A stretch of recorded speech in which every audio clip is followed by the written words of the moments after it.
अपने कानों को ऐसी कथा के सुनने में लगाइए जो कथा कोई विद्वान कह रहा हो। इसका मतलब क्या हुआ? कथा कहने का अधिकारी विद्वान होता है। विद्वान कौन होता है? अरे भाई, विद्वान माने जिसने षडंग वेद का अध्ययन किया हो वो विद्वान है। और प्रधानंच षट्सु अंगेषु व्याकरणम, वेद के 6 अंगों में प्रधान है वो व्याकरण है। अगर आपने व्याकरण नहीं पढ़ा, महाराज आप कथा के द्वारा जनता को क्या सुनाएंगे, क्या देंगे उसको? केवल कथा का मतलब इतना ही नहीं होता है वो फलाना राजा पैदा हुआ, वहाँ उसने ये किया, वहाँ उसने उस रानी से शादी की, वहाँ उसने लड़ाई की और फिर वो ये मर गए। ये इतना ही कथा नहीं है। ये जितने भी रामायण की कथा है, महाभारत है, भागवत है, ये कथाएं, इन सब कथाओं का एक प्रयोजन है, एक उद्देश्य है। जब तक वो उद्देश्य सिद्ध नहीं होता है तब तक कथा केवल टाइम पास के अलावा और कुछ नहीं। अब महाराज बात ऐसी है, एक बार एक सेठ जी ने मेरे को बुलाया तो क्या था, मेरे को तो क्या बुलाया था, लोगों को बुलाया था, विद्यार्थियों को। नए मकान नया बनाया है तो विष्णु सहस्त्रनाम का पाठ कर लीजिए आप लोग आकर के।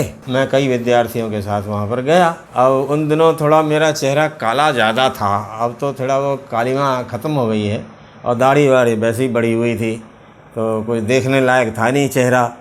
तो मैं जाके बैठ गया। अब ये बात ज़रूर है कि उच्चारण मेरा बड़ा शुद्ध है, मैं एकदम तीनों शकारों का उच्चारण यथावत कर सकता हूँ। वहाँ जब मैं बैठ गया सब लोगों के साथ तो वो सेठ जी जिन्होंने बुलाया था वो मेरे सामने खड़े हो गए। बोले, अरे पंडित जी, ऐसे बोले वो, अरे पंडित जी थोड़ा ये दाढ़ी वाड़ी बना करके रखा करो, ऐसे बोले, ऐसे थोड़ा देखने में अच्छा लगेगा। मैंने कहा, सेठ जी अगर आपको देखने में अच्छा लगे ऐसा चेहरा चाहिए था तो आप श्री देवी को बुला लेते, हेमा मालिनी को बुला लेते, उनका चेहरा बहुत बढ़िया है, खूबसूरत है। महाराज ऐसा कह करके मैं तो उठ गया वहाँ से। मैंने कहा, भैया आपको मेरी ज़रूरत नहीं है, आपको तो ऐसे चेहरों की ज़रूरत है तो चेहरों को बुलाइए। दुख की बात यह है कि आज जो कथा श्रोता है उनको ऐसे चेहरों की ज़रूरत है, उनको विद्वत्ता की कोई ज़रूरत नहीं है। बड़े बड़े बाल बढ़ा लो और बढ़िया क्लीन शेव कर लो और अच्छे स्वर में गाना गा लो। हर दिल जो प्यार करेगा वो गाना गाएगा, दीवाना सैकड़ों में पहचाना जाएगा। जहाँ ये भावना होती है तहाँ जो मुख्य उद्देश्य है कथा का वो खत्म हो जाता है। वो श्रुतेश्च विद्वद् भी रूपाकृतायाम कथा सुधायाम उपसंप्रयोगम।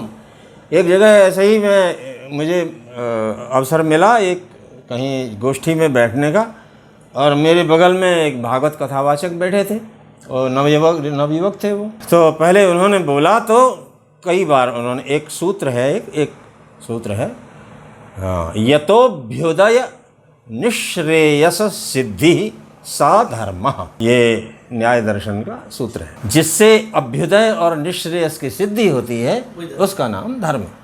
ये सूत्र उन्होंने बोला, यतोभ्युदयनी, ऐसे बोला उन्होंने, यतोभ्युदयनी श्रेयस सिद्धि सा धर्म। अब पहली बार जब बोला तब मैंने सोचा यार ये तो हो सकता है कोई स्खलित हो गया हो, लेकिन दूसरी बार उन्होंने बोला तो भी उन्होंने ऐसा ही उच्चारण किया, यतोभ्युदयनी श्रेयस सिद्धि सधर्मा। फिर तीन चार बार ऐसा ही बोला उन्होंने। तब मैं समझ गया कि ये कितने पानी में हैं, इन्होंने कितना पढ़ा है, गुरुजी के पास बैठ करके इन्होंने नहीं पढ़ा है। तो जब वो गोष्ठी पूरी हो गई तब मैंने उनसे फिर पूछा, मैंने कहा वो कौन सा सूत्र था, जरा एक बार आप फिर बोल के सुनाइए। उन्होंने उसको फिर बोला, उसको ऐसे ही, यतोभ्युदयनी श्रेयस सिद्धि सधर्म। तो मैंने उनसे तो कुछ नहीं कहा, लेकिन एक दूसरे सज्जन थे जो अपने बच्चे को भागवत पढ़वाना चाहते थे मेरे से, और वो कहते थे कि इसको पढ़ाइए। मैंने कहा करता क्या है? बोले भागवत कथा करता है। तो मैंने कहा भागवत कथा करने के लिए पढ़ने की क्या ज़रूरत है? मैंने कहा देख लो इनको, ऐसा बोल रहे हैं, ये भागवत कथा करते हैं। अब महाराज वो तो मेरे ऊपर गुस्सा हो गया, वो तो एकदम क्रुद्ध हो गए। बोला आप बड़े भारी विद्वान बनते हो अपने आप को और भगवान के दरबार में विद्वत्ता की कोई ज़रूरत नहीं है, ऐसा बोले वो। भगवान के दरबार में विद्वत्ता की कोई ज़रूरत नहीं है, भगवान के दरबार में तो भक्ति चाहिए।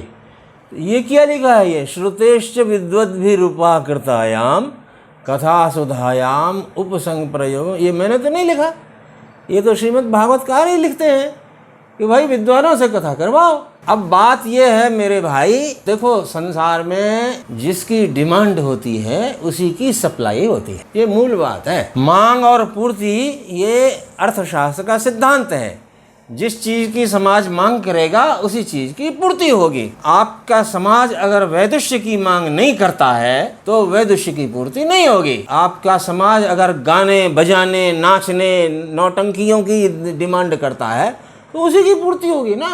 आप क्या अपने समाज को बनाना चाहते हो, ये तो आपको फैसला करना है। आप अपने समाज को विद्वान बनाना चाहते हो, आप अपने समाज को मूर्ख बनाना चाहते हो, क्या है? आप अपने लड़के को विद्वान बनाना चाहते हैं या केवल प्रेम सिखाते हैं? उसको केवल प्रेम सिखाइए। उसको स्कूल में भेज करके उसके ऊपर लाखों करोड़ों रुपया क्यों खर्च करते हैं? ये तरह तरह के स्कूल खुले हुए हैं, यूनिवर्सिटीज खुली हुई हैं, अरबों खरबों रुपए इन पर खर्च हो रहे हैं, क्यों हो रहे हैं? केवल प्रेम सिखाइए। अगर केवल प्रेम से ही सब कुछ हो जाना है तो दुनिया केवल प्रेम से चलती है क्या? अरे दुनिया केवल प्रेम से नहीं चलती है, वो प्रेम भी हर एक से नहीं किया जाता है। सुनो ध्यान से, कौन प्रेम का पात्र है और कौन प्रेम का पात्र नहीं है, ये भी तो आपको समझना पड़ेगा। ये समझने के लिए आपको पढ़ना पड़ेगा, आपको विद्वान बनना पड़ेगा। अब आप विद्वान नहीं होगे तो जिससे प्रेम नहीं करना चाहिए उससे आप प्रेम करोगे, और जिससे प्रेम नहीं करना चाहिए उससे प्रेम करोगे, तो वही होगा जो आज समाज में हो रहा है। तो ये फैसला आपको करना है कि आप सबको विद्वान बनाना चाहते हैं या सबको मूर्ख बनाना चाहते हैं। रहिए धर्म की आवाज। धर्म की आवाज चैनल को सब्सक्राइब अवश्य